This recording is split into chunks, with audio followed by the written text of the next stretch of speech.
नमस्कार, आप सभी का स्वागत है। इस समस्त संसार के स्वामी भगवान श्री कृष्ण ने श्रीमद् भगवत गीता के माध्यम से मानव को जीवन जीने का सही तरीका सिखाया है। साथ ही श्री कृष्ण ने मानव के जीवन में आने वाली समस्याओं का हल करने के सभी उपाय श्रीमद् भगवत गीता में बताए हैं।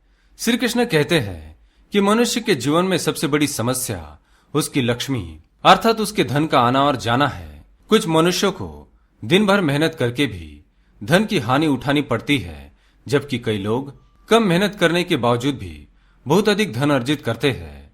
मनुष्य के पास धन का आना या जाना मात्र माँ लक्ष्मी की कृपा से है। जिस पर माँ लक्ष्मी की कृपा है उसके पास कभी धन की कमी नहीं हो सकती, और जिस पर लक्ष्मी रुष्ट है उसके पास कभी धन नहीं रुक सकता, चाहे वह कितना भी प्रयास क्यों न कर ले। क्योंकि ईश्वर जब किसी की बुद्धि हर लेते हैं तो उसे बुरा ही बुरा दिखाई देता है और उसे जीवन में कई बार संघर्ष करने के बावजूद भी सफलता नहीं मिलती है। और जिस पर ईश्वर मेहरबान होते हैं उस व्यक्ति को हर कदम पर सफलता प्राप्त होती है।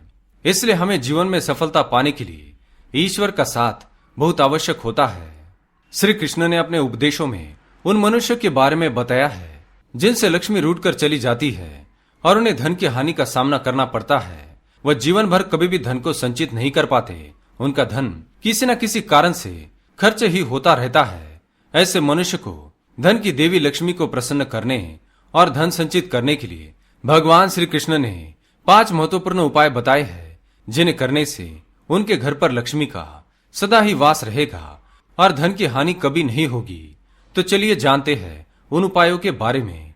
पर उससे पहले अगर आपने चैनल को सब्सक्राइब नहीं किया है तो इसे सब्सक्राइब कर लीजिए, साथ ही वीडियो को लाइक करना ना भूले।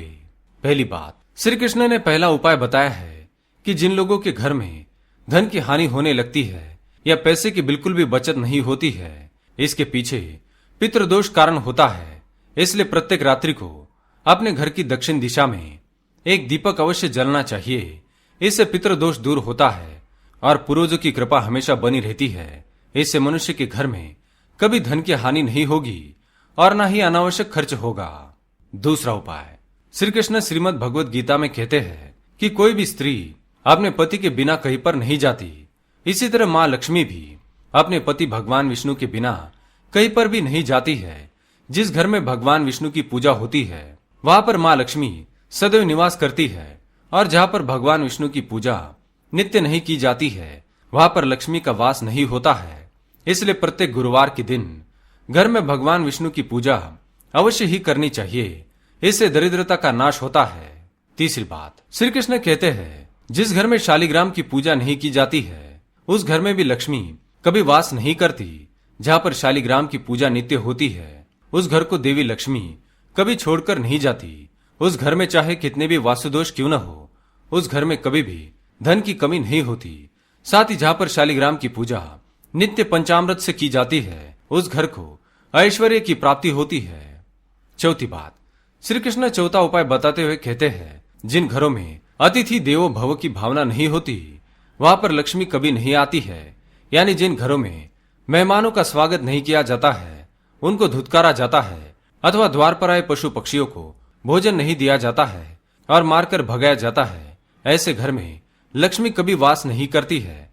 ऐसे घरों में हमेशा ही गरीबी और पैसे की तंगी चलती रहती है। और जिन घरों में साधु संतों का स्वागत किया जाता है, उनकी सेवा की जाती है, उनका सत्कार करके विदा किया जाता है, ऐसे घर में माँ लक्ष्मी सदैव निवास करती है। पांचवी बात, भगवान श्री कृष्ण कहते हैं कि घर में धन रखने का स्थान उत्तर दिशा में होना चाहिए, क्योंकि उत्तर दिशा धन की दिशा मानी जाती है। साथ ही जिस तिजोरी में हम धन रखते हैं वहां पर हमेशा ही हल्दी लगाए हुए 21 चावल लाल कपड़े में बांध कर रख देने चाहिए।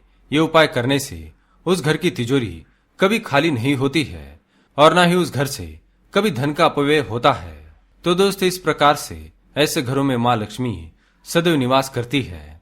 अगर ये वीडियो आपको पसंद आए तो इसे लाइक करें, कमेंट में जय माँ लक्ष्मी, जय श्री कृष्ण अवश्य लिखे। धन्यवाद।